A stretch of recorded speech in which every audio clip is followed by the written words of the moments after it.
Asa si Double 8? Asa si Double 8 ka? Kapulay? Oo. Nandoon sa una, yung naunang ano, nakatayo. Okay. Okay.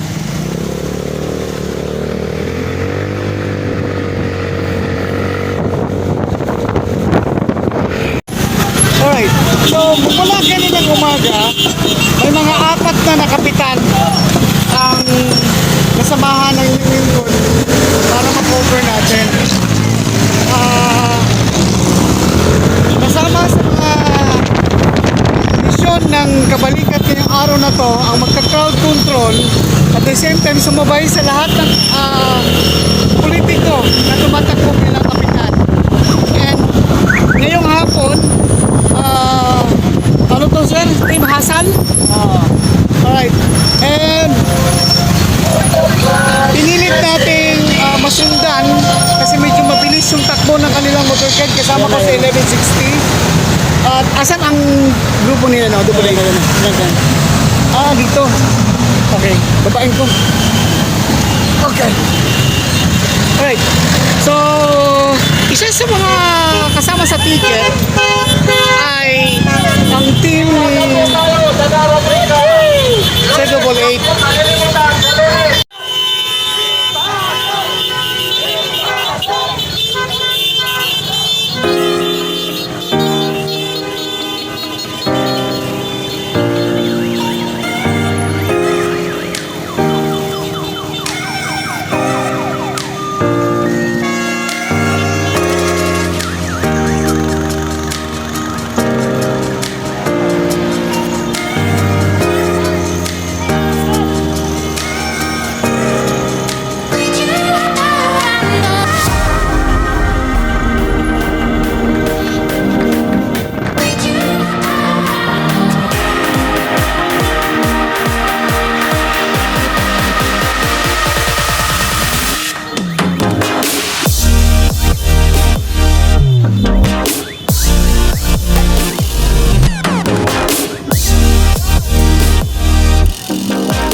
diretso, diretso.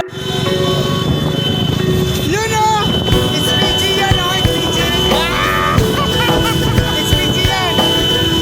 It's PG yan. Yan, oo. Sabi mo,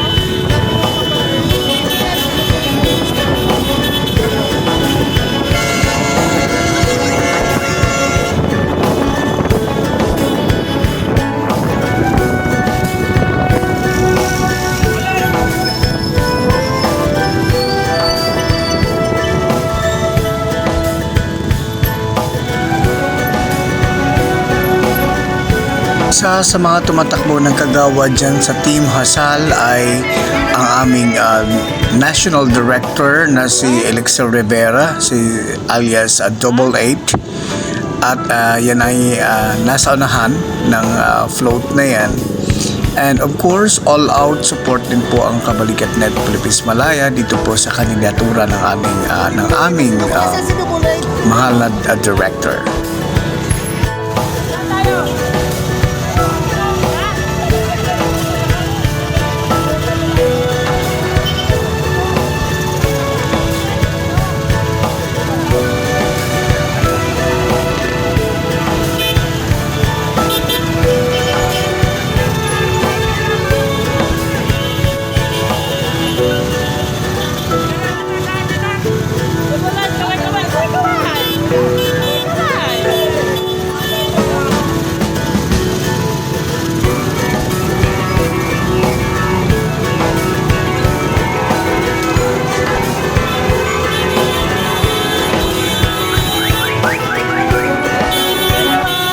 Nakakatuwang isipin at isang malaking achievement po ito para sa akin dahil po lahat po ng mga mahal nating mga kandidato ay nabigyan natin ng chance na maiko-cover ang kanilang motorcade.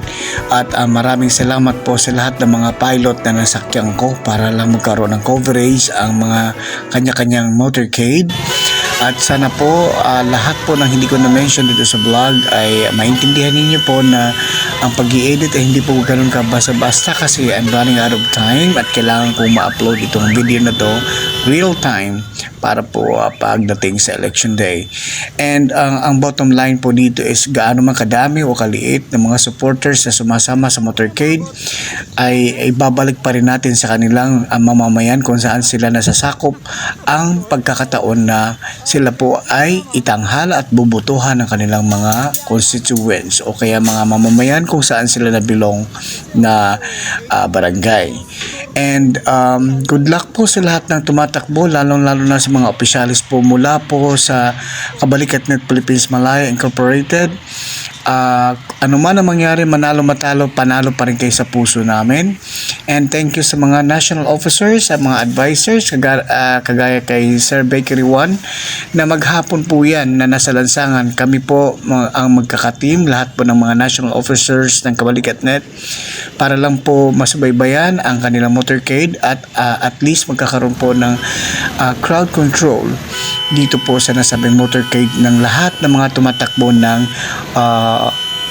office ng local government dito sa local election po dito sa Las Piñas City. And at muli kaming nagpapasalamat sa lahat ng mga sumasabay ng aming channel sa Ruru69 TV and doon po sa ating Kabalikat-Net channel, maging nationwide, worldwide po yan.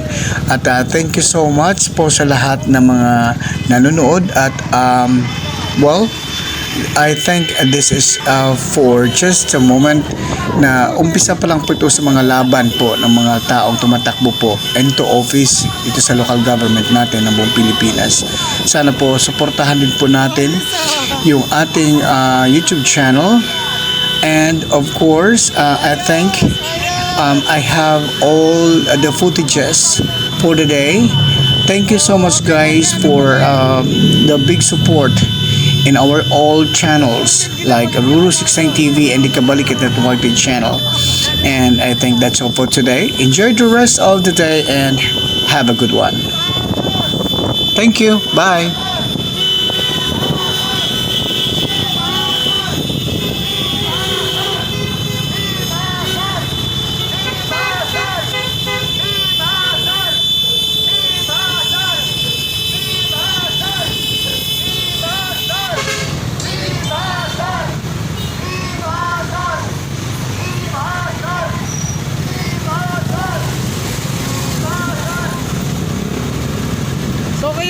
sa mga dahilan din kung bakit sumabay ang kabalikat sa motorcade na to, isa sa mga tumatakbo ng kagawad dyan na nasa likod ko na kanina pa sumisigaw ay si Sir Double 8, yung director ng Kabalikat Net Philippines Malaya Incorporated. And all support naman po, all force po ang suporta ng Kabalikat dito sa motorcade niya. Bahala na po sila pagdating sa Lunes kung sino ibubuto nila. Basta importante, lahat ng ticket po ngayong araw na to ay sinamahan po ng inyong lingkod at yung iba na hindi napuntahan ay wag na magtampo. Ang pinaka-ending niyan, regardless kung na-cover natin sa motorcade o hindi, kayo pa rin ang husga sa Lunes.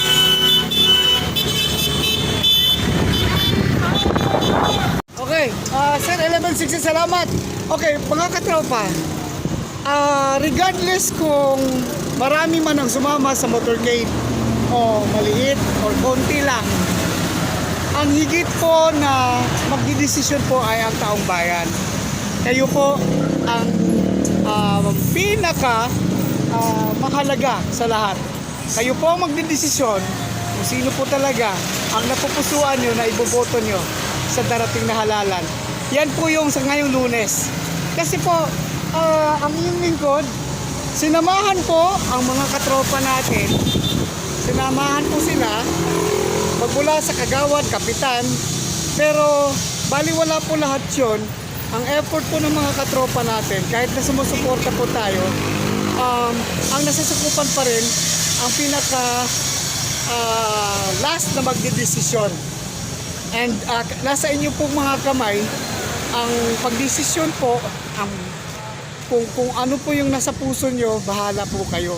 Kasi po hindi po nagpapakita na sa gaano makadami yung sumama sa motorcade or konti lang or na-vlog kayo ni vlogger ay mananalo na. Hindi po yun garantiya, hindi po yun passport or garantiya na sure na kayo mananalo.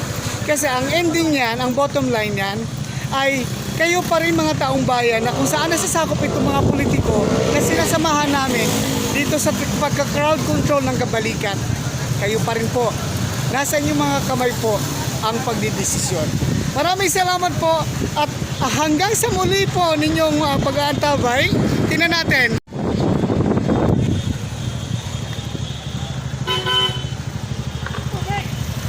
Yun oh!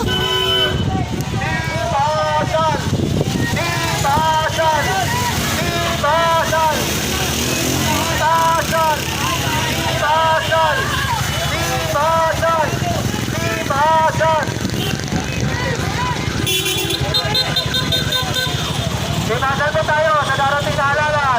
Huwag pong kalilimutan ang ating barangay captain, Boy Amor, Norberto Asal.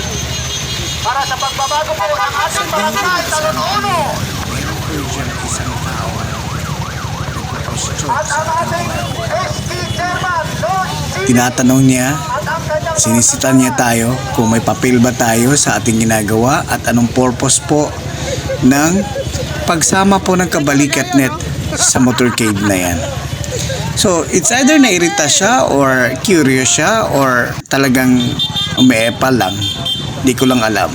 Only to find out, kala ko PNP siya, pero isa pala siyang Eagles, members ng Eagles.